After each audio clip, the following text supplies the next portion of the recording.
Welcome to Happiness and the City. This is Barbara. It is wonderful to meet with you today as we continue our journey in understanding spiritual aspects of our lives. And I've been focusing a lot to understand authority within the context of the Spirit. So I understand now that there is reality of spiritual authority. That's something that I did not really understand because in the church I grew up with, this wasn't stressed. Maybe the priests did not know it themselves. Roman Church has gone through a lot of difficult periods, and a lot of the original knowledge that was transmitted to the church from Israel, from ancient Israel, somehow was not considered important. And I think that that is the reason that many nations stopped understanding the importance of our spirits in political lives. So we stopped even talking about it. What is the importance of spiritual authority? Why should we even mention it, right? We talk a lot about judicial authority and executive authority and legislative authority, all kinds of other kinds of authorities, but there is spiritual authority. And I didn't talk about it myself much because I did not have a grasp of its importance. I would hear sometimes that someone has authority, spiritual authority of another person and all of that, but I never really focused on it until I started understanding content of Psalms written by King David. And King David, from ancient Israel, he was in constant communication with the Lord. How? Through God's Spirit. So God's Spirit was connected to King David's spirit, and that's where that communication was taking place. Spiritual authority of God to develop spiritual authority in King David. So this was powerful for me. And I'm still at the beginning of understanding what it means.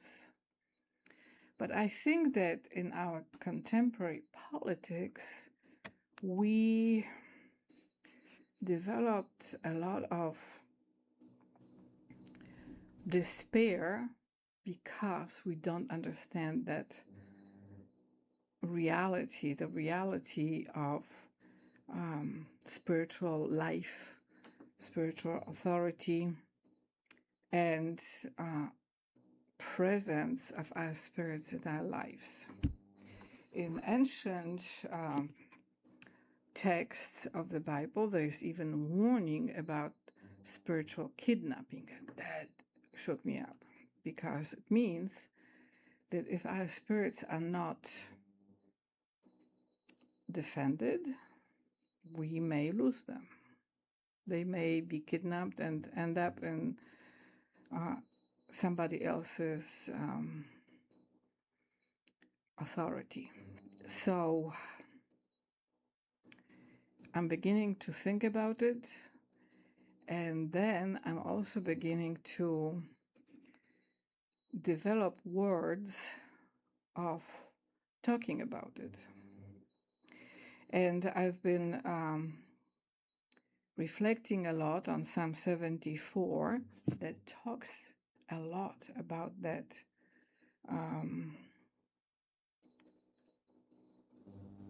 importance of not only shielding God's name in sanctuaries, but also understanding that sanctuaries are the places where human spirits can find security. And I never thought about it that way before until got that light of understanding from the Lord. And I think that we may reconsider importance of sanctuaries and churches in political lives, because they are not places where politics takes place, obviously, but they are essential for politics to be grounded in the sense of security and safety, not only of God's name that is housed in the sanctuaries and is worshipped there, but also because those are the places that can shield our spirits from danger. So the reason politics ignored importance of spiritual life, that also includes presence of the soul and heart, because there is this error in thinking that we can have security and safety in politics if we simply ignore the presence and importance of sanctuaries. So the city politics and sanctuaries have different functions, but politics without the grounding in sanctuaries becomes endangered by all kinds of attacks on our spirits from other lands, from other people, from other authorities. So we have this powerful depiction in Psalm 74 about sanctuaries of God being devastated, being overpowered by hostile forces, by voices of God's enemies. And as King David mentions, the tumult of those that rise up against thee increases continually. So when there's presence of God in the sanctuaries, then those who attack them deal with the power and authority of God himself. Now, if we totally ignore that importance of God's presence in sanctuaries, we lose spiritual security and are overcome by hostile voices and hostile forces. So I think that when we look at what is happening today in the world, and we see that the danger has been increasing, we start searching for truth that would restore peace among all nations, among all continents, all lands of the world. And some people think that that can be restored by political measures. But in view of what I've been learning from the Psalms, political measures alone are not sufficient to overcome forces that have power to crush and destroy our spirits. So this is a topic that should be talked about, but it isn't. We have a lot of organizational authority in finance. But then the financial measures that we have today completely and totally ignore importance of human spirits. They don't even mention that it is real and that our spirits without grounding in security and safety are in constant danger. So if all that money is controlled by people whose spirits are in danger, that money is in danger too. So frankly, there is a connection between continuity and security of wealth and well-being of our spirits. Ancient kings understood that. We have proof here in Psalms of King David. So why is it that we lost that sense of importance of including the very nature of our beings that include our spirits? It's where the breathing is. Why is it that we completely ignore it? If you read political speeches by major political leaders, they don't even mention once the word spirit or soul or heart of the nation. It's all about rules, regulations, sanctions, penalties, weapons, and destruction. What kind of peace is that? Frankly, it's not peace. It's a pile of garbage. And I think that in the current communication of measures concerning peace among nations, we have to ask God that His voice will return, that He will remember the voice of His enemies and shield us from that.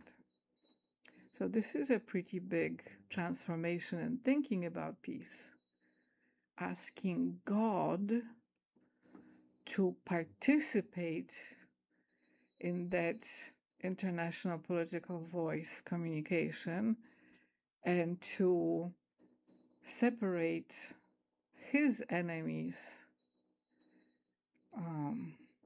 from his friends. So it is his authority and his power to do it. Our spirits are connected to our voices. Our voices have certain immortality in them because of the connection to the spirit. They dwell in us. Our voices dwell in us. They're very unique to us, but there are so many cases in the Bible about voices crying out for justice after their the individuals who had them were destroyed. The connection between our spirits and our voices is somewhat of a mystery. It is one of the things that makes every human being on earth worthy of communication with God. It's our voices. It's within us, within our capacity of having our voices and our spirits connected. So once we know that, we see that the whole mankind feels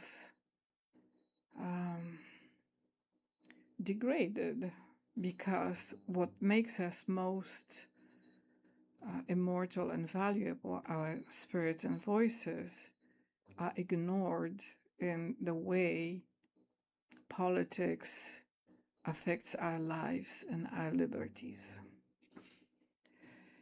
So I think that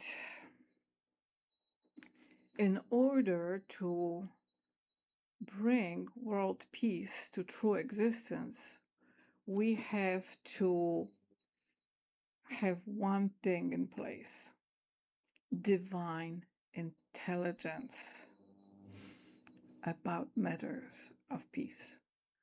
Everybody is talking about artificial intelligence, but that is something that is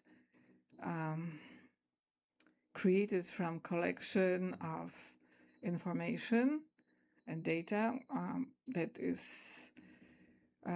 agglomerated through coding systems, but it's lifeless. It doesn't have any life. It doesn't have immortality. A few boom booms and the machine goes out. Some regulations changes and the money is blocked. So we cannot rely on it as a solution that would bring world peace. We have to have new vision of world peace. And that will not come without presence of the Lord, who owns the whole earth. And that presence obviously can come in a second and a moment, but we have to have capacity of divine intelligence to recognize it, receive it, and understand its importance. So what is stopping world leaders from doing it? That's a question that I'm asking. I don't know. Most important world leaders come from countries of tremendous heritage of divine intelligence. France, kings of France. Poland, kings of Poland. Russia, Russian kings. And I could go on and on. Germany, Spain, all of those countries. Israel, the very foundation of modern divine intelligence. Without Israel, we would be pretty much stupid and ignorant about God's presence in politics. So what is it that is stopping world leaders from reaching in that direction? And that's a question that I'm asking myself. And I asked God to show me what are the deep-rooted blockages that created that form of amnesia about the importance of understanding the connection of our lives to our spirits, souls, and voices. I think that when we ask God to bring His power and authority to us, that our spirits will start speaking again. That they will not be in spiritual comas. They will not be silent. They will start speaking to us first. Secondly, we have to understand the importance of our souls. King David often talks about the importance of his soul, souls of his people. So that is something that our modern politics completely ignores. And thirdly, our hearts. That is so important because our hearts are houses of our lives. Our hearts house lives. Not bank accounts, but our hearts. But somehow our bank accounts became replacements for our hearts. And if we don't have a bank account, we perish. So we would have to rethink the entire relationship between politics, rules and regulations, political authority, and our hearts. And what would be the nature of us having this as priority? Have you ever heard a big conversation in our Congress about our hearts? If I went there and said it in front of all the congressmen and senators, they would probably laugh at me or would totally ignore me. So why is it? Why is it that our highest authorities, our highest places that develop security policies, military policies, are so ignorant about the needs of the heart and about importance of our hearts for national security, because that's where life is. What is the security if the life is gone? So we have to rethink the entire vocabulary of our current political communications. And we have to ask the Lord to show us what is it that we need to create in our communication that would help Him bring peace to all of us. And I think that we are at a point in world history where God is willing to do it, that He is willing to help us with this. If I'm the first person to ask God to do it, I ask Him to do it. I'm ABD in political science from MIT, so I know a lot about political communications. And I would love to know how to adapt it, how to update it, so to speak, to contemporary situations with the presence of God, with affirmation of importance of our spirits, with affirmation of importance of our souls, and with knowledge of how to include our hearts into discussions about political solutions. So I ask you Lord of Israel, to come with your voice to us and show political leaders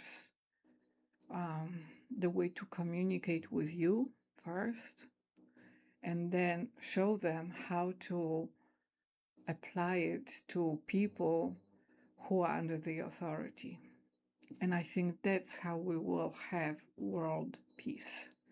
It has to come with every individual, every living individual on earth, with understanding of importance of spiritual authority in our lives, and with affirmation that God's presence is the ultimate security that will create spaces and time for us to communicate with love, with beauty, and with affirmation that peace is possible and we can continue our lives without fear of perishing, that we can continue our lives with affirmation of security and safety, and live the days of our lives in peace and confidence that no danger will come near us. Thank you so much for listening to those remarks, and I speak world peace to the whole world, to all of us, and let God arise.